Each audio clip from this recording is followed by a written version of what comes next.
Ah. Hello, Crystal Oshan. Hello, Carlos. It's good to see you all. I'm trying to prop this up on my computer today. Whoops, you see how well that's working. You can see all the stuff in my room, not so well. Let's see, instead of holding it so that I can move my hands a little easier. Trying to be on time today.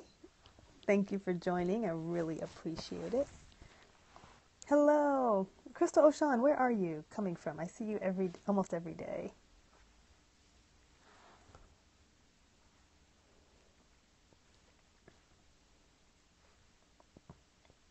Now see if some other people want to join us. I don't know if you could see the title or not. My title today is Your Team. Well, I'll go ahead and begin, and I know some people are going to join us. We always have a nice little crowd, particularly if I'm when I say I'm going to be. So thank you for joining us. Feel free to share with your followers. You can just swipe left to right if you're on an iPhone, or bottom to top to share via Twitter or Facebook. If you enjoy this, this is my little visit with us. Again, my name is Monica A. Coleman, and I am a professor of religion based in Los Angeles, and I'm the author of the forthcoming book, Bipolar Faith, A Black Woman's Journey with Depression and Faith. Oh, you're here in LA. Great. And I just kind of come on here every weekday and answer the questions that people ask me the most. And what have I gotten asked the most? Wherever I go, whether I'm with students or churches or different places, people ask me what are my spiritual practices and what do I do to live faithfully with a depressive condition. And so today I wanted to share a bit about, I also said I would talk about the making of bipolar faith, right? So the book drops in 1 month. I mentioned that yesterday too. So this is June 1. It comes out July 1, which I'm so excited about. And publishing with a fairly traditional publishing house, one of the things that you get is kind of a team. There are all these people who were involved in making a book happen, right? I have one editor I work with on some of the detail stuff with the book.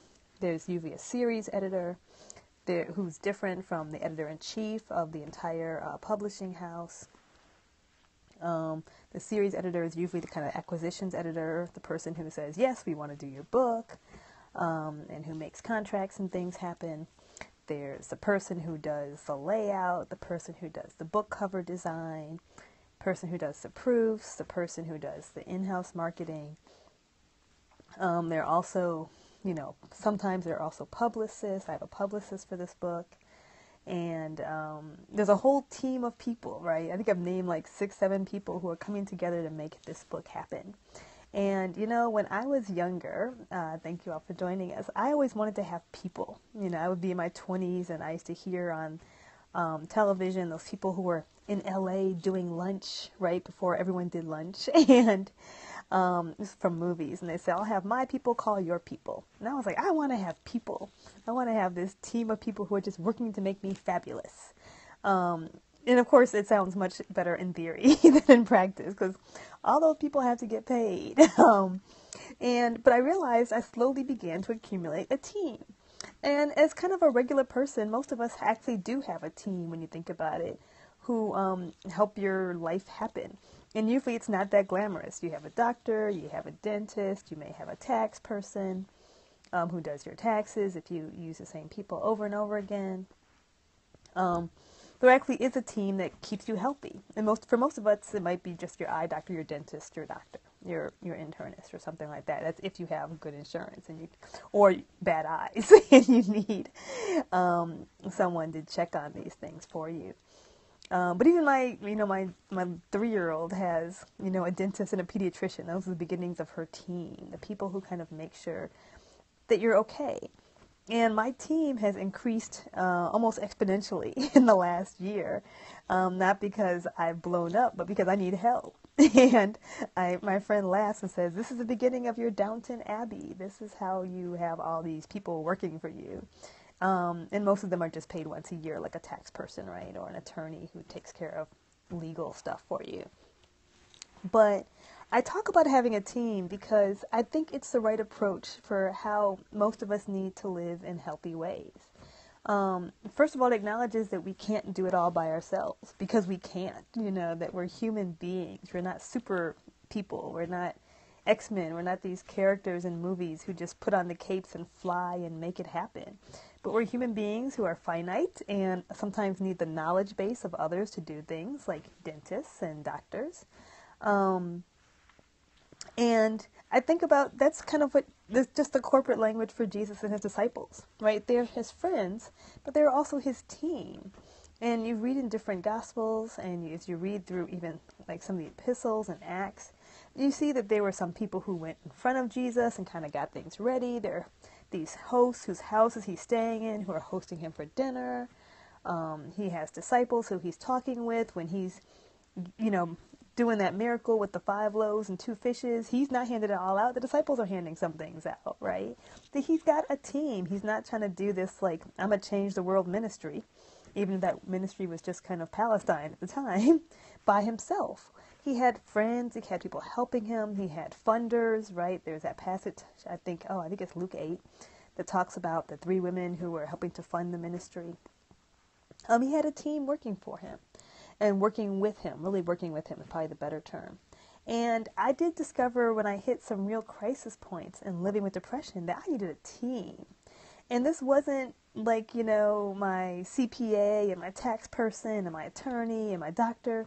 It was my people, my friends, who I knew would rally together if I needed something, or who would check in on me, who would make sure I ate and make sure I was getting enough sleep, and were asking me the right questions about my well-being.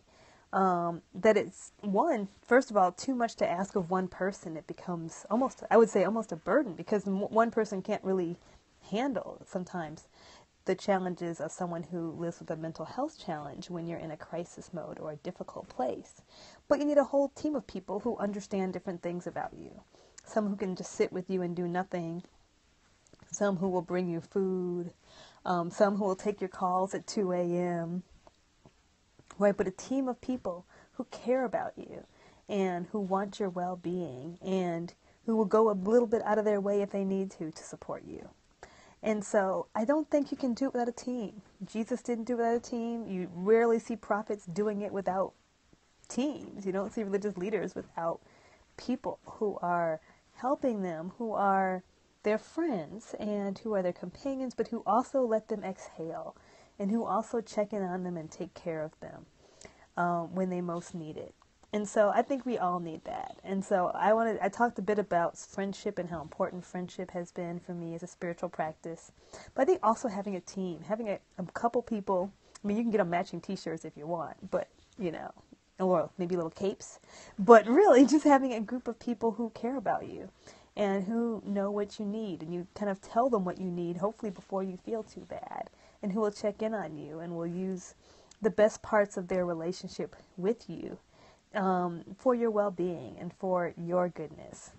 And so I want to encourage everyone to think about who's on your team, who's on your side, as we say, who's your ride or die, who's really hanging in with you and who's going to help you,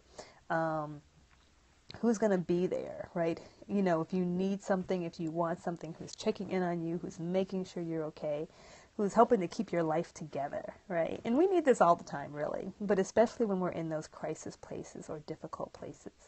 So I've been working with my team, right? This whole team it takes to put this book together, and they're great, I have to tell you. And I'm going to do some shout outs on social media to various people who from the publishing company who've been wonderful, and some various people in the editing process and people in the acknowledgement. So kind of keep your eyes out. If you follow me on Instagram, I'm at Rev Dr. Monica. If you follow me on Facebook, I'm at Rev Dr. Monica. On Twitter, I'm at Monica A. Coleman. And look out for the people who I'm going to shout out, because they've been amazing. And what you can't show when you kind of sign a book or teach a class is how many people came together behind the scenes who you don't see to make it happen.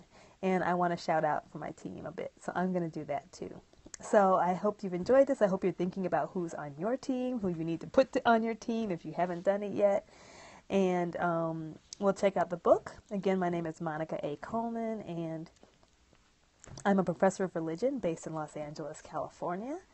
And I'm the author of the forthcoming book, Bipolar Faith, A Black Woman's Journey with Depression and Faith. And that book you can pre-order on Amazon, and it drops July 1. And hopefully I'll get all my book tour information up soon, and you can catch me on the tour. If you've enjoyed this, again, feel free to share with your followers, and just use the hashtag Bipolar Faith. I will see you tomorrow.